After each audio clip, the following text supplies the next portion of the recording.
See, man is designed naturally to respond to people based on the height they are talking from. As you are seated there now, if they tell you somebody outside is talking to you, you say, wait, I'm in service. When I finish.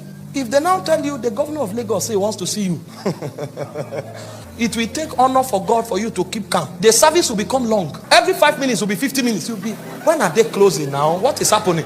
Because your whole attention is there.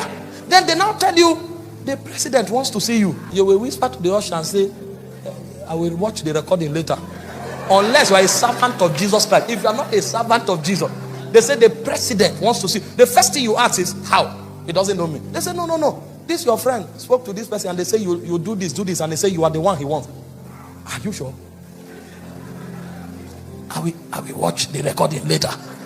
You will carry your bag and bend down and walk through the back. You are gone. See, you know what will be happening to you as you are going to the president.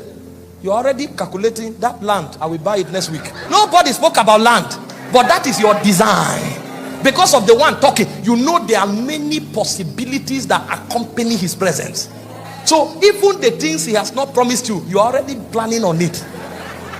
You say, that man that was talking about that visa, tell him I will see him next week. The visa must be done. Everything will come alive because the president wants to see you. But look at where we are that we don't know. Our God is called Alpha, Omega, the beginning and the end. He is the omnipotent, omniscient, omnipresent. Do you know what that means? Omnipotent means he has all power to do all things. Nothing is impossible with him. Omnipresent means he is everywhere at every time, in every time. There's a difference between at every time and in every time. At every time means within your present context, he is everywhere. But in every time means no time eludes him.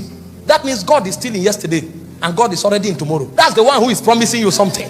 So he is your tomorrow. He knows your tomorrow. Your tomorrow is in his hands. And he is omniscient. He knows everything that can happen before he says you are blessed. So there is nothing that can defy him. And that's not all. He's the immutable one. He does not change. He will not change. He cannot change. Malachi 3:6 says, I am the Lord. I change not. Therefore you, the children of Israel, are not consumed. So the omnipotent, the omniscient, omnipresent, and immutable one is the one that says you are blessed.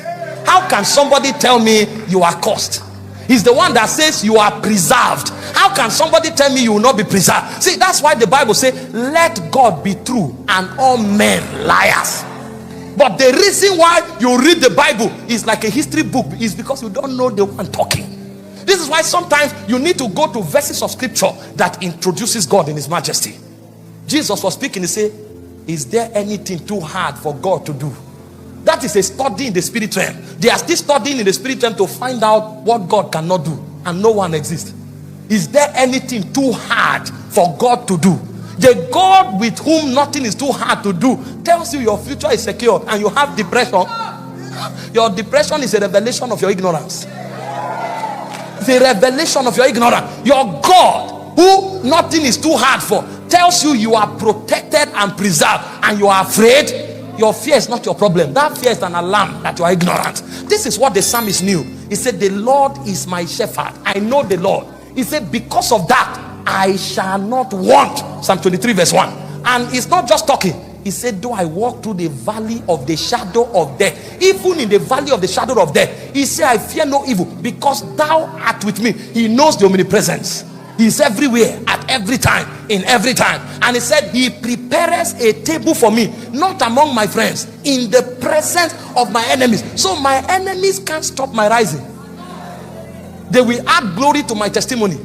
Because a time will come, they will say, Kai, we tried, but truly God is with this man. Did you read the story of Shadrach, Meshach, and Abednego? They say, oh king, we are not careful to answer you in this matter. He said, we will not bow. Our God is able to save us, and even if he doesn't save us, we will not bow.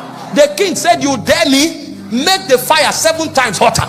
They threw them into the fire and they were praising God. Guess who saw the 4th man? It was the king. And they said, who is that? That person looks like the son of the highest. It is your enemies that will begin to testify first. I prophesy over someone, every affliction in your life goes down now.